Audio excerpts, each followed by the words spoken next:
আচ্ছা দেখ, সিমপ্লেক্সের ক্ষেত্রে এর আগে যে চ্যাপ্টারগুলো ধর রয়েছে, সিমপ্লেক্সের সেটা না, আমি এর আগেও বলেছি যে সেই চ্যাপ্টারগুলোকে পরীক্ষার সময় ধর এক্সটার্নালে তো মেন টার্গেট ফার্স্টে ওইগুলো করবো।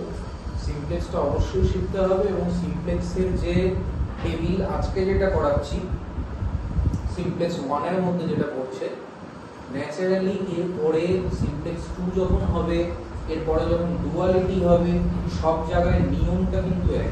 টেবিল যেভাবে তৈরি করাটা আজকে শেখাবো সেই একই নিয়ম কিন্তু পরবর্তীতে থাকবে আমাদের।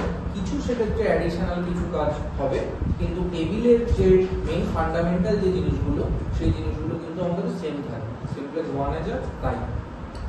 এবার বিষয়টা হচ্ছে যে আমি যে কথাটা বললাম যে এক্সটার্নালে হোক বা যে কোনো এক্সামে হোক, আমরা এর আগে যেগুলো হয়েছে basic feasible solution, reduce to basic feasible solution, convex set, তারপরে হচ্ছে আমাদের গ্রাফিক্যাল মেথড, তারপরে হচ্ছে ফর্মুলেশন অফ এনএলপিপি, এই জিনিসগুলো আমরা মেইন টার্গেট ফার্স্টে করবো আর কি, তারপরে সিমপ্লেক্সে আসবো। কিন্তু সিমপ্লেক্সের ক্ষেত্রে আমি ফার্স্টেই করতে বারণ করছি। এখানে দেখা যাচ্ছে যে পরীক্ষায় যে অঙ্কটা পাবি অত ভেবে চিন্তে তো আর কোশ্চেনটা করা হয় না এক্সটার্নালে। সেক্ষেত্রে দেখা যাচ্ছে যে টেবিলের সংখ্যা সেখানে হয়তো 4টে থেকে 5টাও হতে পারে। যদি বেশি হয়ে যায় টেবিলের সংখ্যা এবং যদি এত কিছু করার পরে শেষে এসে অ্যান্সারটা ভুল আসে, তাহলে কিন্তু আমার একটা নাম্বারও ওখান থেকে আসবে না এবং আমার সময় জাস্ট অপচয় হবে, সেটা হয়তো 30-35 মিনিট একটুটাই নষ্ট হয়ে যাবে। ওই কারণে আগে ওইগুলো পড়ে তারপরে সিমপ্লেক্স আমি ওইভাবেই পরপর পড়াচ্ছি। এখন আমি বলি যে আজকে যেটা করাবো সেটা সিমপ্লেক্স 1 এর মধ্যে পড়ছে। এক্ষেত্রে যে কনস্ট্রেন্ট গুলো থাকবে সেই কনস্ট্রেন্ট গুলোতে লেস দ্যান ইকুয়াল টু বা গ্রেটার দ্যান ইকুয়াল টু এরকম সাইন দেওয়া থাকবে। সেখানে আমাদের কিছু ভেরিয়েবলকে অ্যাড করতে হবে। যদি কোনো দিকে কম থাকে, যদি কোনো ভেরিয়েবল যোগ করে সমান করতে হয়, তাহলে তাকে আমরা স্ল্যাক ভেরিয়েবল বলি। যদি কোনো দিকে বেশি থাকে এবং কোনো ভেরিয়েবল বিয়োগের মাধ্যমে সমান করতে হয়, তখন তাকে আমরা সারপ্লাস ভেরিয়েবল বলে দেব। তুই এদের নাম স্ল্যাক বা সারপ্লাস এটা যদি নাও জানিস, তাও তোর অঙ্ক করতে কোনো অসুবিধা হবে না। নামটা যে জানতেই হবে এরকম কোনো ব্যাপার না, জাস্ট শুনে যা। এখন এক্ষেত্রে আমাদের একটা টেবিল দিয়ে কাজটা শুরু হবে, মানে মেইনলি সিমপ্লেক্স টেবিল। সেই টেবিলটা শুরু করতে গেলে আমাদের ইউনিট ম্যাট্রিক্স লাগবে। যদি 2x2 হয় তাহলে 1 0 0, 3x3 হলে বুঝতে পারছিস কি বলতে চাইছি। এখন সেই টেবিলটা আমরা শুরু তখনই করতে পারবো যদি দেখি যে ইউনিট ম্যাট্রিক্স অলরেডি এসে উপস্থিত। এখন কিছু অঙ্ক আছে যেখানে এই স্ল্যাক সারপ্লাস ভেরিয়েবল গুলো অ্যাড করার পরে অলরেডি সেক্ষেত্রে ইউনিট ম্যাট্রিক্স এসে উপস্থিত হয়, আমাকে অন্য কোনো ভেরিয়েবলের সাহায্য নেওয়া লাগে না। সেই ধরনের অঙ্ক সিমপ্লেক্স 1 এর মধ্যে পড়ছে। আর যদি দেখা যায় স্ল্যাক এবং সারপ্লাস ভেরিয়েবল অ্যাড করার পরেও ইউনিট ম্যাট্রিক্স আসেনি, তখন ইউনিট ম্যাট্রিক্স আনতে গেলে আমাদের আর্টিফিশিয়াল ভেরিয়েবল নিয়ে আসতে হয়। এবং যখন অঙ্কে আর্টিফিশিয়াল ভেরিয়েবল আসে তখন সেই অঙ্ক দু রকম ভাবে সলভ করা যায়। একটা হচ্ছে আমাদের বিগেম মেথড আর একটা হচ্ছে আমাদের টু ফেজ মেথড। এই দুটোর মধ্যে তুলনামূলক সহজ হচ্ছে বিগেম মেথড। কাজে আমার যদি দেখা যায় প্রথম একটা এরকম প্রশ্ন থাকে ছেলেপিলেদের যে স্যার আমরা বুঝবো কি করে যে এটা আমরা এমনিই করতে পারবো না এটা বিগেম বা টু ফেজে করছি, মানে কোনটা দিয়ে করবো। প্রথম কথা কি বললাম, কিভাবে বুঝবো? প্রথমে তো স্ল্যাক সারপ্লাস এই ভেরিয়েবলস গুলোকে আমরা ইন্ট্রোডিউস করব। ইন্ট্রোডিউস করার পরে যদি ইউনিট ম্যাট্রিক্স সেক্ষেত্রে এসে উপস্থিত হয় অলরেডি, তাহলে কিন্তু আমার সিমপ্লেক্স 1 এর মধ্যেই পড়ছে, সহজভাবেই ব্যাপারটা হবে। যদি দেখা যায় যে স্ল্যাক এবং সারপ্লাস ভেরিয়েবল ইনক্লুড করার পরেও, ইন্ট্রোডিউস করার পরেও আমাদের ইউনিট ম্যাট্রিক্স তৈরি হয়নি এবং ইউনিট ম্যাট্রিক্স তৈরি করার জন্য আর্টিফিশিয়াল ভেরিয়েবলের দরকার পড়ছে, সেই অঙ্ক মনে রাখবি যে পরবর্তী যে দুটো মেথড বললাম বিগেম এবং টু ফেজ, সেই মেথডের সাহায্যে করতে হবে। যদি আমাদের দেখা যায় যে অঙ্কটা বিগেম বা টু ফেজে করতে হবে এবং যদি কোনো মেথড ওখানে উল্লেখ করা না থাকে, তাহলে অবশ্যই বিগেমে করব, কারণ বিগেমটা টু ফেজের থেকে সহজ হবে। আর যদি দেখি যে সেটা এমনি ইউনিট ম্যাট্রিক্স তৈরি হয়ে গেছে যেখানে আমাদের আর্টিফিশিয়াল ভেরিয়েবল আনার দরকার পড়ছে না, তাহলে তো সেটা যেভাবে প্লেন সিমপ্লেক্স যেটা আজকে দেখাচ্ছি সেইভাবেই আমাদের হয়ে যাবে। বোঝা গেল? তাহলে আগে আমরা যেটা করব, আগে বলে নিই যে এই অঙ্কের 3টে পার্ট থাকবে। প্রথমে আগে আমি প্রশ্নটা তোদের কাছ থেকে শুনে লিখবো, তারপরে সেই প্রশ্নটাকে আমি স্ট্যান্ডার্ড ফর্মে নিয়ে আসবো এবং লাস্টে আমরা সেই স্ট্যান্ডার্ড ফর্ম থেকে টেবিলটা জেনারেট করে তারপরে টেবিলটাকে আমরা কন্টিনিউ করব যে কিভাবে সেটা তারপরে হবে। বোঝা গেল? ও যে বললো যে ফার্স্ট টেবিলটা করতে পারছে, ফার্স্ট টেবিলটা করার কিছুই নেই সেখানে। আমি বারবার আগের দিন বলেছিলাম যে ওই যে আমি বলছিলাম যে এখানে আঙুল দিবি, কি এলিমেন্টের সঙ্গে গুণ করবি, ওই দিকটা গুণ করে বিয়োগ করবি, এই টোটাল জিনিসটাই কিন্তু স্টার্ট হচ্ছে আমাদের সেকেন্ড অংশ থেকে। ফার্স্টের মধ্যে ওই সমস্ত কিছু ছিল না। সুতরাং ফার্স্ট মনে রাখার মধ্যে কি আছে? মনে তো রাখতে হবে আমাদের সেকেন্ড থেকে। তাহলে সবার প্রথমে আগে অঙ্কটা আমাকে বল, অঙ্কটা বল আগে। ওখানে লক্ষ্য রাখি যে বন্ধ যেন না হয়ে যায়। আমি হয়তো বকবক করে আছি, বন্ধ হয়ে গেলে কিন্তু সর্বনাশ হবে। ঠিক আছে?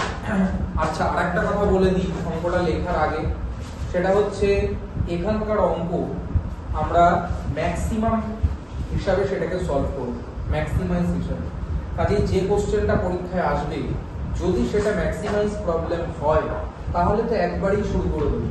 কিন্তু যদি অঙ্কটা মিনিমাইজেশন প্রবলেম হয়, হতেই পারে মিনিমাইজেশন প্রবলেম আসতেই পারে, তাহলে সেক্ষেত্রে আগে অঙ্কটাকে ম্যাক্সিমাইজেশন প্রবলেমে কনভার্ট করে নিতে হবে। দ্যাট মিনস তার যে অবজেক্টিভ ফাংশন আছে জেড, তার সঙ্গে একটা মাইনাস গুণ করার মাধ্যমে মিনিমাইজেশন প্রবলেমটাকে সবার ফার্স্টে ম্যাক্সিমাইজেশন প্রবলেমে কনভার্ট করে তারপরে ম্যাক্সিমাইজেশন প্রবলেম যেভাবে সলভ করতে হয় সেভাবে সেটাকে সলভ করে যে ফাইনাল অ্যান্সার বেরোবে তার সাথে যদি মাইনাস গুণ করি তাহলে মিনিমাইজেশন প্রবলেমের অ্যান্সারটা পেয়ে যাবে। তাই মনে রাখিস, ম্যাক্সিমাইজেশন প্রবলেম থাকলে কিছু করার দরকার নেই, এমনি শুরু করতে পারবি। মিনিমাইজেশন প্রবলেম থাকলে কি করবি? তোমার বল কি করবি? তুইও ভিডিওতে আসবি, বল যে কি করবি, তোর বলা তো আসবে।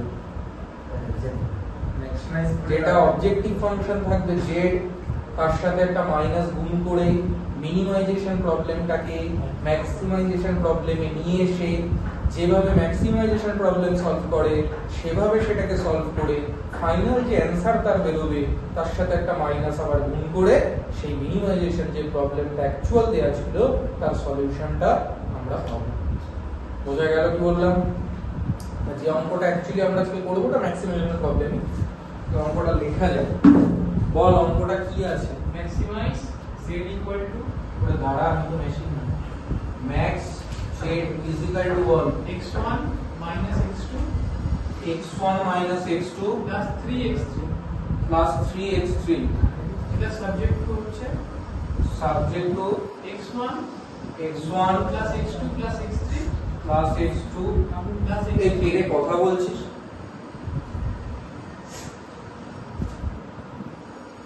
less than equal to 10 less than equal to 10। তারপর আছে 2x1 minus x3 less than equal to 2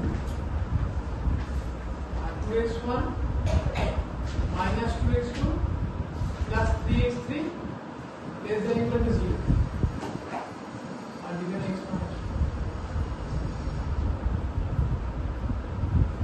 এই হচ্ছে আমার অঙ্কটা দেওয়া আছে।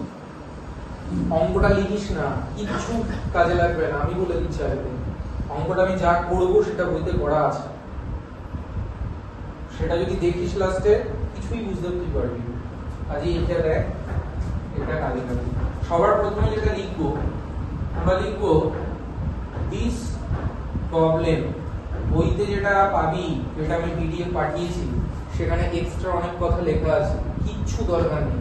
ঠিক যেটুকু লিখতে হবে আমি সেটুকুই সেভাবেই লিখছি আর ঠিক সেভাবেই করবি। কোনো এক্সট্রা জিনিস মনে করবি না। মাঝেও একটা জিনিস আসবে টেবিলের সময়, সেখানেও বলবো যে এইসব এক্সট্রা কিছু করবি না। দিস প্রবলেম ক্যান বি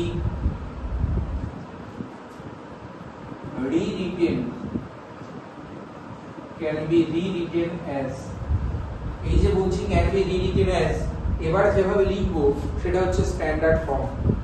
যে আগে অঙ্কটা আমাদের এখানে স্ট্যান্ডার্ড ফর্মে নেই, সেই অঙ্কটাকে আগে আমাদের স্ট্যান্ডার্ড ফর্মে লিখে নিতে হবে।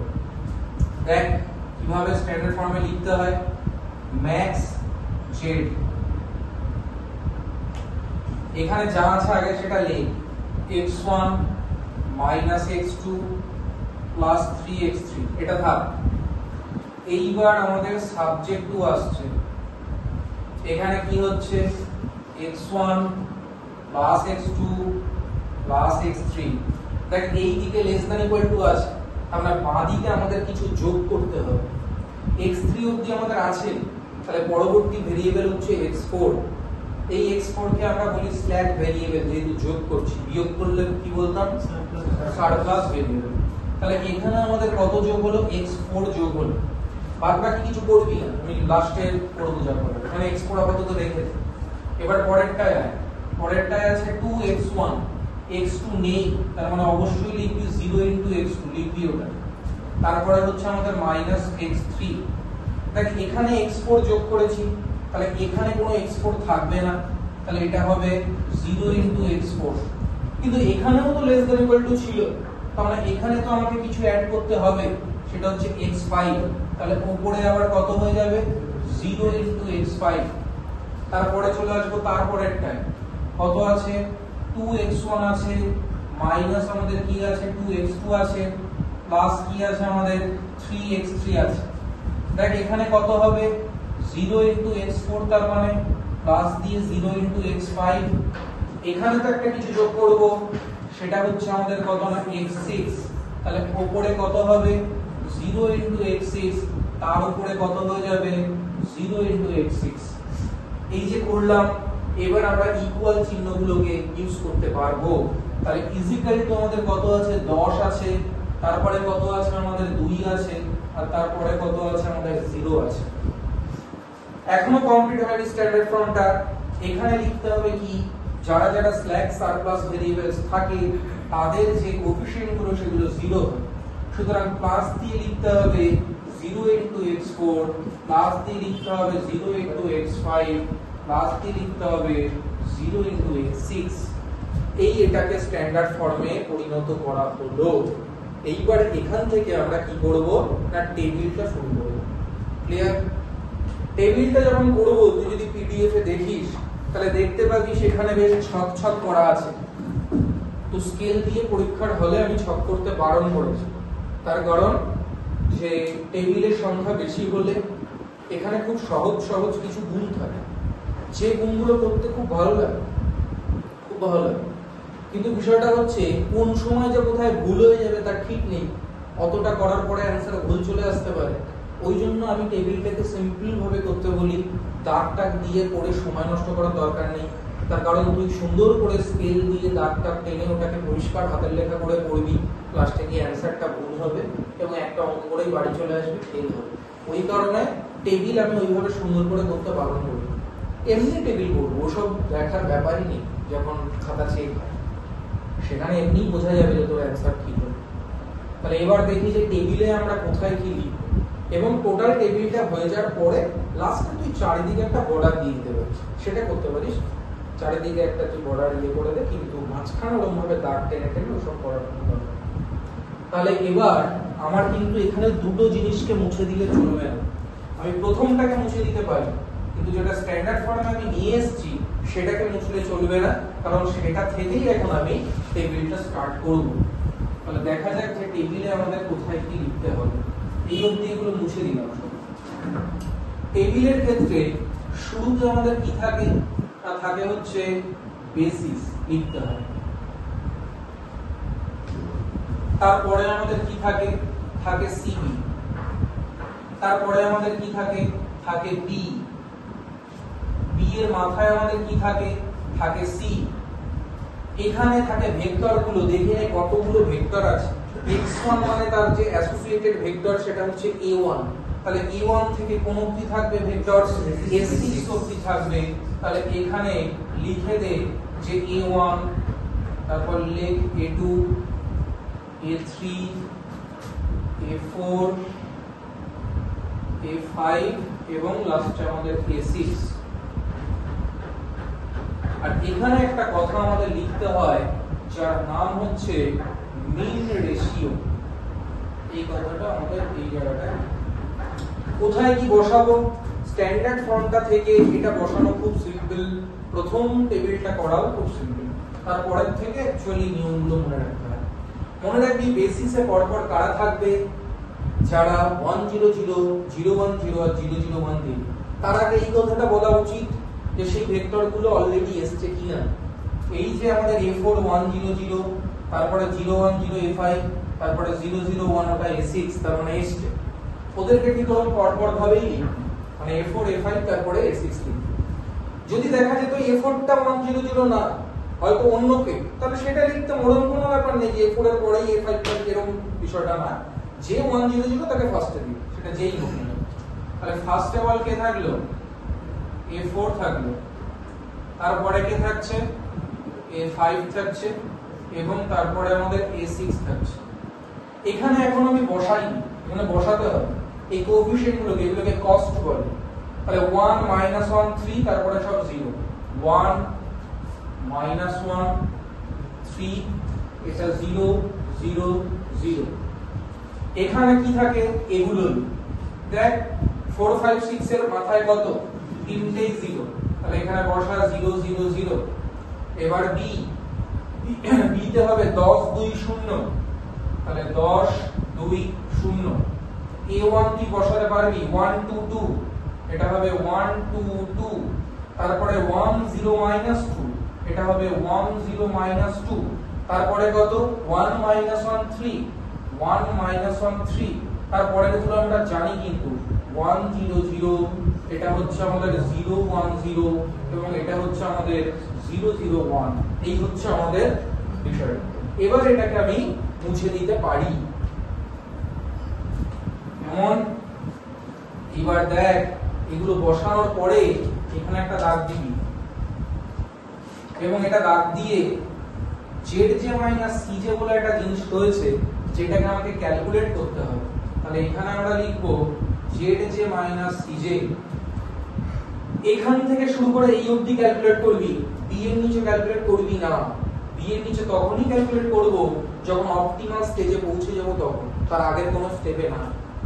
এদের নিচে কিভাবে লিখবো, এগুলো কি করে পাওয়া যায়, এর সাথে এই কস্ট কে গুণ করবি, প্লাস এর সাথে এর গুণ, প্লাস এর সাথে এর গুণ করে মাথায় যে আছে তাকে বিয়োগ করবি, দেখ কত আসে, কত হবে, তাহলে এখানে হবে -1, পরেরটা কত হবে, +1, তারপরেরটা কত হবে, -3। আরেকটা জিনিস শিখিয়ে দিই, সেটা হচ্ছে যারা বেসিসে থাকে তাদের নিচে 0 হবে, এগুলো মানে এখানে 0 0 0। যদি তোর মনে হয় ক্যালকুলেট করে দেখবি আমি ঠিক বলছি কিনা, করে দেখতে পারিস, কিন্তু সময় বাঁচানোর জন্য অলরেডি ওটা লিখবি। কিন্তু বিষয়টা হচ্ছে এখান থেকে শুরু করে এই অবধি সবাই যদি >0 আসতো, তাহলে আমি প্রসেসটা থামিয়ে দিতাম, কারণ অঙ্ক শেষ হয়ে যাবে। এখানে আমরা দেখতে পাচ্ছি নেগেটিভ আছে, সবচেয়ে বেশি নেগেটিভ যেখানে আছে সে এবার ঢুকবে কোথায়, বেসিস। কেউ একজন বেরিয়ে যাবে, কে বেরিয়ে যাবে এটা নির্ণয় করবে মিন রেশিও, যে মিন রেশিও এখনো আমি বের করিনি, করব। তাহলে বল ঢুকবে কে, এখানে একটা অ্যারো দিবি যে ঢুকবে, কে ঢুকবে, A3। এই A3 এর তিনখানা দেখ এখানে ভেক্টরে কম্পোনেন্ট আছে, তাদের সাপেক্ষে মিন রেশিও বেরোবে। কিন্তু যদি কেউ নেগেটিভ থাকে বা যদি কোথাও শূন্য থাকে, তাহলে তার করসপন্ডিং মিন রেশিও বের করা যায় না। তার মানে যদি পজিটিভ থাকে তাহলেই তার মিন রেশিও বের করা যায়। এটা পজিটিভ আছে বের করা যাবে, এটাও পজিটিভ বের করা যাবে, এর করসপন্ডিং কোনো মিন রেশিও থাকবে না। কি করে মিন রেশিও বের করতে হয়, এখানে কত আছে 1, দেখতে হয় b এর নিচে কত আছে, তাহলে 10/1, এই জায়গাটায় লিখতে হবে 10/1 = 10। এটার করসপন্ডিং থাকবে না, একটা দাগ দিতে পারিস, থাকবে না। এখানে কত হচ্ছে আমাদের, না 0/3, মানে এখানে হবে 0 0/3 0। তাহলে এই দুজনের মধ্যে মিনিমাম কে 0, বেরিয়ে যাবে কে, A6, তার স্থানে কে ঢুকবে, A3। এই যে ঢুকছে আর যে বেরিয়ে যাচ্ছে, এদের সংযোগস্থলে মানে ক্রসে যে থাকে তাকে বলে কি এলিমেন্ট, KEY, কি এলিমেন্ট। তাহলে কি এলিমেন্ট কত এখন, 3। তাহলে এখন আমরা এই জায়গাটায় দাগ দেব,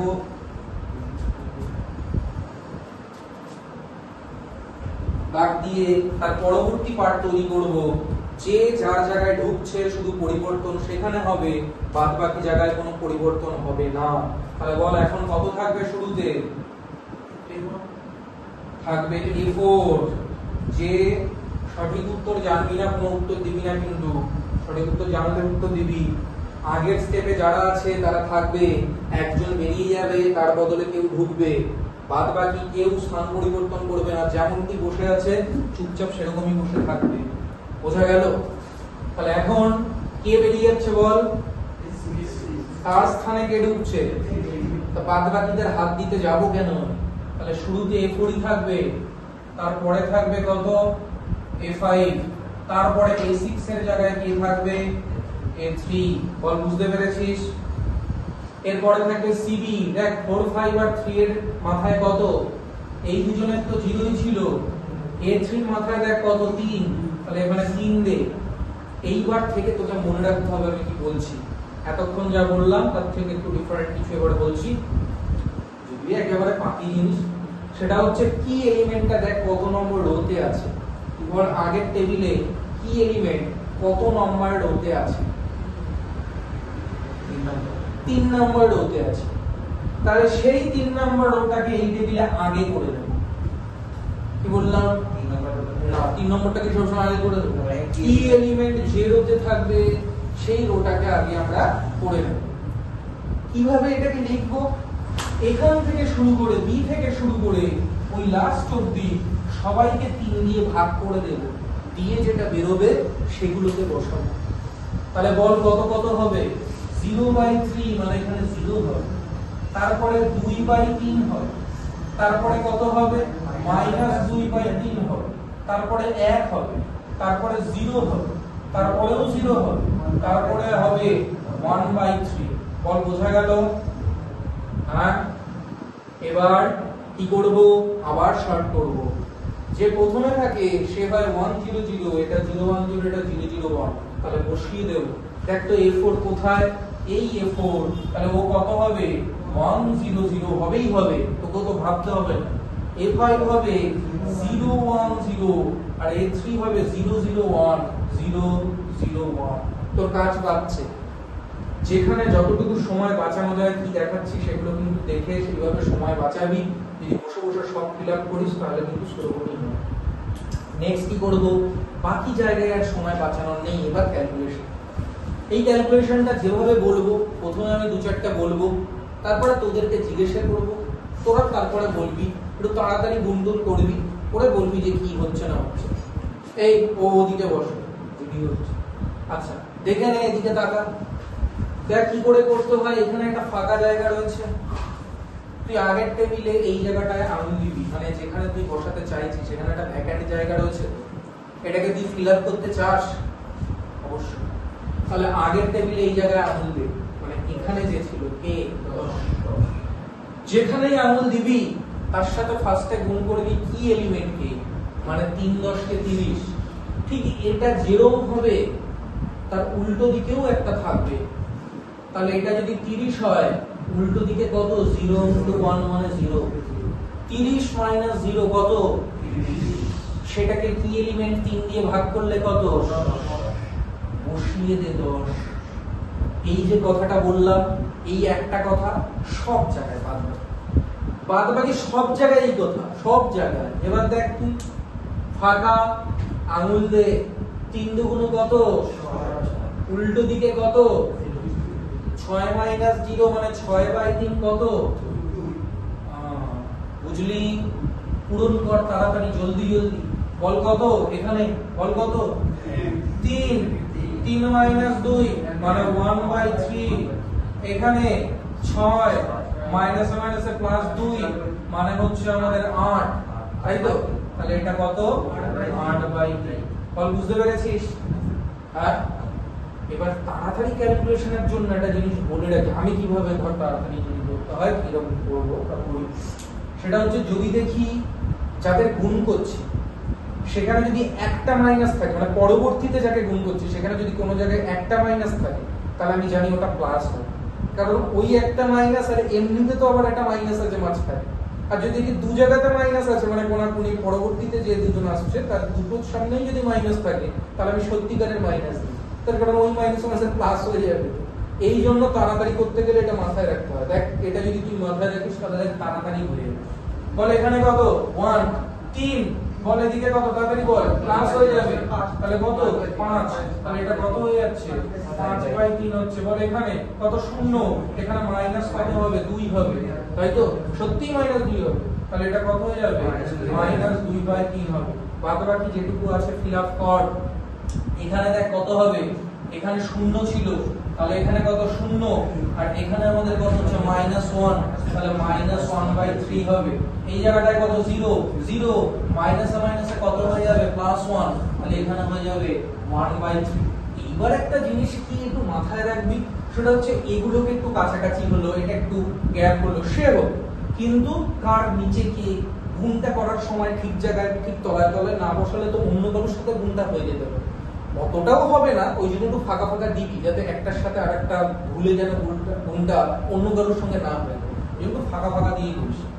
বল আবার দাগ দেবো, বল আবারও কি বের করবো, বল জেড আই কে বললো রে, Z J minus C J. বল ক্যালকুলেট করে বল, নিজেরা বল এবার কত হবে। আমি কিন্তু অলরেডি তোকে বলে দিয়েছি, কি বলেছি, বলেছি সেম নিয়ম এবার সব জায়গায়, কিন্তু যারা বেসিসে থাকে কাজ সহজ করার জন্য তাদের নিচে তো 0 বসায়, তাহলে 3 4 5 এর নিচে কিন্তু 0 বসে যাচ্ছে, 0 0 0। বাদ বাকি বল এখানে কত হবে, এক নিয়ম, তাহলে এখানে কে ছিল -1, কত হচ্ছে -3, মাইনাস মানে +6, 6 - 3 মানে কত 3, 3/3 মানে এখানে হবে 1। বল এখানে কে ছিল 1, তাহলে 3 হচ্ছে -6 হচ্ছে, তাহলে কত হচ্ছে -3, -3/3 মানে কত -1। এই জায়গাটায় দেখ কে ছিল 0, 3 × 0 মানে 0, মাইনাসে মাইনাসে ওখানে +3, 3/3 মানে এখানে 1 না। এখনো সবাইকে গ্রেটার দ্যান ইকুয়াল টু 0 আনতে পারলাম না, তার মানে এখনো অপটিমাল স্টেজে আমরা পৌঁছইনি। তাহলে এবার কে ঢুকবে, একজনই তো আছে নেগেটিভ, ও ঢুকবে, তাহলে কে সেটা a2, কেউ একজন বেরিয়ে যাবে। বল এর করসপন্ডিং মিন রেশিও পাবো না, কারণ ও নেগেটিভ আছে, এর করসপন্ডিং পাবো না, একজনেরই করসপন্ডিং পাবো, সেটা কত 10, মানে b এর নিচে যেটা 10/5/3, তাহলে হয়ে গেল 10/5/3, 30/5 মানে 6, তাহলে একজনই যখন আছে সেই বেরিয়ে যাবে। পুরো বোর্ড কভার করেছি, ওই অবধি 6 আসছে, পুরো 6 অবধি, হ্যাঁ, তাহলে একজন আছে সেই বেরিয়ে যাচ্ছে। তাহলে বল এবার কি বের হচ্ছে, a4 ঢুকছে কে রে, a2। বল কি এলিমেন্ট কত, বেরিয়ে যে ঢুকছে বেরিয়ে যাচ্ছে, মানে 5/3 তাদের ক্রসে পড়ছে সংযোগ স্থলে, ওটা হচ্ছে আমাদের কি এলিমেন্ট। তাহলে এবার দেখি কেমন বুঝেছিস। বল a2 ঢুকবে, a4 বেরোবে, তাহলে পরপর এখানে কি লিখবো বল, তাড়াতাড়ি বলবি সবাই। a2 হবে, তারপরে হবে a5, তারপরে হবে a3। কস্ট গুলো লিখে দে। 2 এর কত দেখ -1, 5 এর তো 0 ছিল, 3 এর কত ছিল 3, লিখে দিলাম। মনে আছে তমাল কি বলেছিলাম, বারবার তমাল কেন বলবে বল পলাশ, প্রথমে কাকে লিখবো, কত নম্বর, 1 নম্বর, a4 তো আমি জানি না, বলে 1 নম্বর রো, তাহলে প্রথমে আগে 1 নম্বর ওকে লিখবো। কিভাবে লিখবো রে, প্রথম শেষ বলে না, ওইটার একটাই কথা হয়, না না না না হচ্ছে না, কার মনে আছে, কি এলিমেন্ট কত নম্বর রোতে 1 নাম্বার, তাহলে এই টেবিলে আগে কত নম্বর রো লিখবো 1 নাম্বার। কি করে লিখবো, সবাইকে কি এলিমেন্ট দিয়ে ভাগ করব, বি থেকে শুরু করে লাস্ট অবধি। 10 কে 5/3 দিয়ে ভাগ করলে কত হয়, ওখানে পড়েছি, এখানে 6 হবে। 1 এর 3 কে 5 এর 3 দিয়ে ভাগ করলে হয় 1/5, ভাগগুলো তাড়াতাড়ি করবি, ছোটদের ভাগ বড়দের না। 5/3 বাই 5/3 1 হবে, এটা 0 হয়ে যাচ্ছে, 1/5/3 মানে 3/5 হচ্ছে, এটা আমাদের 0 হয়ে যাচ্ছে, ওখানে আমাদের -1/5 হচ্ছে, তাই তো। নেক্সট কি বলেছিলাম, কার মনে আছে, a2 ফার্স্টে আছে, এই a2 বসিয়ে দাও 1 0 0, তারপরে a5 কোথায় আছে 0 1 0 বসিয়ে দাও, তারপরে a3, এটা a3 0 0 1 বসিয়ে দাও। বাদবাকি কাজ তোমাকে করতে হবে, কিন্তু একটা মজা আছে, মজাটা পরে বলছি, আগে করে নি। সেটা হচ্ছে এখানে বলো, আমি নিজেরা বড় তাড়াতাড়ি, এখানে কি আছে দেখো 2, তবে এটা যখন বলবো সবাই মিলে সম্মিলিতভাবে চিৎকার করো, কারণ তোমরা সম্মিলিতভাবে যেটা বলবো তার আগেই আমার বেরোবে, ওই জন্যই ফাউ সাউন্ডটাকে খারাপ করবো। মনে মনে দেখো যে কত হচ্ছে, আমি যেটা বলি তার সঙ্গে মিলে কি 5 হলো, এই 2 রয়েছে, এটা হচ্ছে 10/3 মাইনাস প্লাস ওখানে হবে 20/3, তাহলে কত 30/3 মানে কত 10, 10/5/3 আগে একবার করেছিলাম মনে আছে 6 হয়, এখানেও 6। এই জায়গাটায় এই তাহলে কত হবে 0 হবে, মাইনাস প্লাস হবে কত হবে 20/3 হবে, 20/3 বাই আমাদের কত হবে 5/3, 3 কেটে যাবে, 20/5 মানে আমাদের 4 হয়ে যাবে। এই জায়গাটায় আঙুল দেব 5 এটা 40/9, এই গুণ হচ্ছে মানে উল্টো দিক মানে এটা, ঠিক এটা যে স্টাইলে হবে উল্টো দিক সেরকম হবে। 40/9 প্লাস হবে আমাদের 2/9 মানে 42/9, 42/9 বাই 5/3, এটুকু একটু তুমি রাফে করবে, 42/9 বাই 5/3 মানে ইনটু 3/5। এই জায়গা এতটা মাইন্ড ক্যালকুলেশন করার, যেখানে মাইন্ড ক্যালকুলেশন করা সম্ভব হচ্ছে না, পুরোটা ভুল হওয়ার চান্স রয়েছে, ভাগটা মনে মনে করে ওইভাবে বসিয়ে দেবো নাকি তাই? তো ও ক্ষেত্রে রাফে তুমি এইটুকু একটু দেখবে। তাহলে এটা কত হচ্ছে 3 হবে, 3 14 42 মানে 14/5 হবে এই জায়গাটায়, ওই এইটুকু একটুখানি করবে, বাদ বাকি কিচ্ছু যেন আমার ক্যালকুলেটরে বসাতে যেও না, একদম কিন্তু শেষ। এখানটায় কত হচ্ছে 10/9 হচ্ছে, এইটা যদি হয় উল্টো দিক হবে এটা, প্লাস হয়ে যাবে 2/9, তাহলে 10/9 বা প্লাস 2/9 মানে 12/9, তাহলে এখানে হয়ে যাচ্ছে 12/9 বাই আমাদের 5/3, উল্টে গেলে কত হয় 3/5, 3 দিয়ে 9 কাটলে 3, 3 4 12, এটা কত হবে 4/5 হয়ে যাবে, মুছে দিলাম এটাকে। এই জায়গাটায় কি ছিল 0, তাহলে এই দেখো যেখানে আমি আঙুলটা দিচ্ছি সে কি এলিমেন্টের বাঁ দিকে না ডান দিকে কিচ্ছু ম্যাটার করে না, যেদিকেই থাকুক গুণ, সরাসরি গুণ 0, তারপর উল্টো দিক যেটা পড়ছে, তাহলে 0 মাইনাস প্লাস কত 2/3, 2/3 বাই 5/3 মানে কত 2/5। এই জায়গাটায় যে 0, এই গুণ 0, তারপর এই গুণ মাইনাস প্লাস 2/3 আবার বাই 5/3 মানে কত 2/5। এই জায়গাটায় হাত দাও, গুণ করো, কত হচ্ছে 5/9, এই দিক যদি হয় তাহলে এবার এই দিক হবে, তাহলে 5/9 আর মাইনাস হবে 2/9, তাহলে কত 3/9, 3/9 মানে 1/3, 1/3 বাই 5/3 মানে 1/5। এই জায়গাটায় দেখো কত হচ্ছে 5/9 আর আমাদের উল্টো দিক কত হচ্ছে মাইনাস 2/9 মানে 3/9 মানে 1/3, 1/3 বাই 5/3 মানে কত না 1/5। ছোটদের মতো ক্যালকুলেশন, বাচ্চাদের ক্যালকুলেশন, ওই হর তোমার সেম চলে আসে, ওই জন্য করতে সুবিধা হয়, মজা লাগে। এদিকে নয় মানে ওদিকে নয়, যদি একদিকে নয় অন্যদিকে অন্য কিছু হতো তাহলে আমাদের করতেও কঠিন লাগতো, সময় নষ্ট হতো, কিন্তু এখানে এটা হবে না, ওভাবেই সাজানো থাকবে। বলো এবার কি করব, আবারও দেখবো যে আমরা অপটিমাল স্টেজে পৌঁছে গেছি কিনা। তাহলে এখানে কি লিখতে হয়, zj মাইনাস cj লিখতে হয়। বলো যারা বেসিসে আছে 2 3 5 ওদের নিচে 0 বসাও, 2 3 এটা 4 বাদ দিয়ে 5 এর 0 বসিয়ে দিলাম, বাকিটা বলো কি হয়, a1 এর নিচে কত হবে তাড়াতাড়ি বলো, কত 5/3 মাইনাস প্লাস 1/3 মানে কত 6/3 মানে 2, 2/5/3 উল্টে যাবে মানে কত হয়ে যাবে না 6/5 হবে, এই জায়গাটা হবে 6/5। এই জায়গাটা দেখো তো কত ছিল 0 ছিল, গুণ করলে কত হচ্ছে 0, মাইনাস কত হয়ে যাচ্ছে আমাদের মানে মাইনাস প্লাস 1, 1/5/3 মানে কত হচ্ছে 3/5। এই জায়গাটা দেখো কত হচ্ছে 1, তাহলে এটা কত হচ্ছে এটার সাথে এটা মানে 5/3 আর মাইনাস কত হচ্ছে 1/3 হচ্ছে মানে 4/3 হচ্ছে, 4/3 বাই 5/3 মানে কত 4/5। দেখো সবাই গ্রেটার দ্যান ইকুয়াল টু 0 মানে অঙ্ক শেষ হলো। এইবার যখন শেষ হয় তখন এই b এর নিচে লিখতে হয়, কি করে লিখি, এর সাথে এর গুণ প্লাস এর সাথে এর গুণ প্লাস এর সাথে এর গুণ, 3 এর 4 12, এটা তো 0, 12 মাইনাস 6 মানে এটা হবে 6। তাহলে তোমার যে অঙ্কটা ছিল ফাইনাল তার উত্তর হলো কি ছিল, ম্যাক্স জেড এর মান কত ইকুয়াল টু কত হলো 6। অ্যাড বলে লিখতে হয়।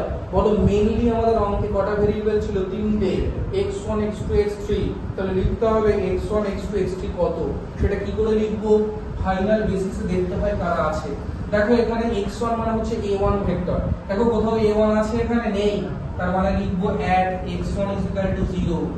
দেখো x2 মানে a2 আছে, হ্যাঁ a2 করসপন্ডিং কোনটা দেয় সলিউশন b তে যে থাকে মানে 6 তাহলে x2 কত হবে 6 দেখো তো x3 মানে a3 আছে কত 4 তাহলে এখানে x3 কত হবে 4 এই অঙ্ক শেষ হলো বুঝতে পেরেছো এই হচ্ছে সিম্পল এইবার এর মাঝে মাঝে ওরকম দাগ টানা আছে পড়বে না পুরো হয়ে গেল এবার একটা দাগ চারিদিকে বর্ডার দিয়ে দাও তোমার ওসব কেউ দেখবেও না এটা কি সুন্দর করছো কেউ কিছু ওসব দেখবে না মেন কি করেছো ঠিকঠাক আছে কিনা সেটা দেখার বিষয় গুণ এদিকের গুণ বা এদিকের গুণ এদিকের যেদিকেই আমাদের আগে গুণ করে অন্য দিকের যে গুণ করে বিয়োগটা করি সেটা একটু তাড়াতাড়ি করি যেভাবে গুণটা করলে একটু তাড়াতাড়ি করো ধীরে সুস্থে করো না প্রথমে একটা টেবিল করলে তারপর আবার মিলাচ্ছি এই কত এসছে রে -1/1 এইসব করতে যাব না সময় নষ্ট আমি কি জানি না 10/9 + 2/9 কত হয়